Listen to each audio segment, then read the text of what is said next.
என்னாலே முக்கியமாக ஒரு பிரேரணையானது சபையிலே முன்வைக்கப்பட்டிருக்கின்றது. இந்த என்பிபி அரசாங்கத்தாலே கொண்டு வரப்படுகின்ற இந்த பிரஜா சக்தி என்கின்ற அந்த அமைப்பு எதிராக ஒரு பிரேரணை முன்வைக்கப்பட்டிருக்கின்றது. அந்த வகையில் அந்த பிரேரணை தொடர்பாக உள்ளூராட்சி சபைகள் என்பவை சுயாதீனமான கட்டமைப்புகள் ஆகும். இத்தகைய சுயாதிபத்தியம் கொண்ட சபைகளின் விடயங்களில் நாட்டில் நடைமுறையில் உள்ள நிறைவேற்று அதிகாரம் கட்டமைப்பு பதவனைக்கு புறம்பாக செய்யப்படும் எந்த வகையான தலையீடுகளும் ஏற்றுக்கொள்ளப்பட முடியாதவை. அந்த வகையில் சுயலாப கட்சி அரசியல் செய்யும் உள்நோக்கோடு கிராமந்தோறும் பிரஜாசக்தி என்ற பெயரிலான அமைப்பு உருவாக்கப்பட்டு வருவதை இச்சபை வன்மையாக கண்டிக்கின்றது.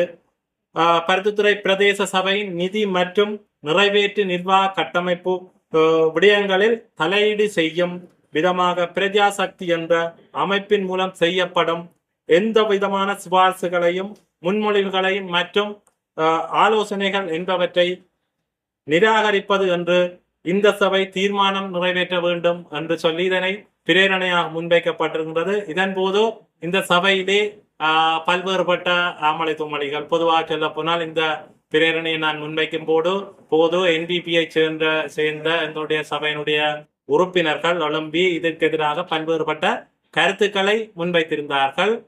அந்த வகையில் இது எங்களுடைய உள்ளூராட்சி சபைகளை கேள்விக்குட்படுத்துகின்ற உள்ளூராட்சி எங்களுடைய மக்களுடைய ஆணையை வழங்கி நாங்கள் இந்த சபைக்கு வந்திருக்கின்றோம். அவற்றை கேள்விக்குட்படுத்துகின்ற விடயமாக இந்த பிரஜாசக்தி இருப்பதனால் நாங்கள் முற்றாக இதனுடைய இந்த செயற்பாடு எங்களுடைய சபையிலே இவ்வாறு இருக்கக்கூடாது என்ற பிரேரணையை முன்வைத்து இது எங்களுடைய சபையிலே பிரேரணை முன்வைத்த போது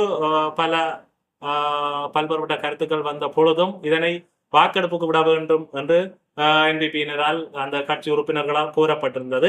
அதற்கமைய எங்களுடைய இந்த பிரேரணைக்கு என்னுடைய இந்த பிரேரணைக்கு ஆதரவாக 10 பேர் வாக்களிப்பு செய்திருந்தார்கள்.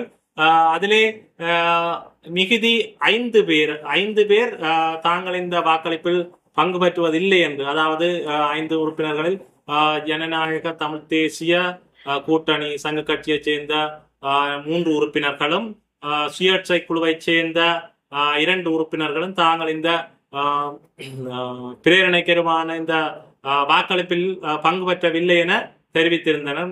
மொத்தம் 5 பேர், எதிராக 3 பேர் வாக்களித்ததோட 10 பேர் ஆதரவாக வாக்களித்து இது தீர்மானமாக நிறைவேற்றப்பட்டிருக்கின்றது என்பதை நான் இந்த இடத்திலே தெரிவித்துக் கொள்வதோடு தொடர்ச்சியாக பல்வேறுபட்ட விடயங்கள் எங்களுடைய சபையிலே கலந்தாலோசிக்கப்பட்டிருந்தது. அதன்படி பல்வேறுபட்ட ஆக்கபூர்வமான விடயங்களும் தீர்மானமாக நிறைவேற்றப்பட்டிருக்கின்றது.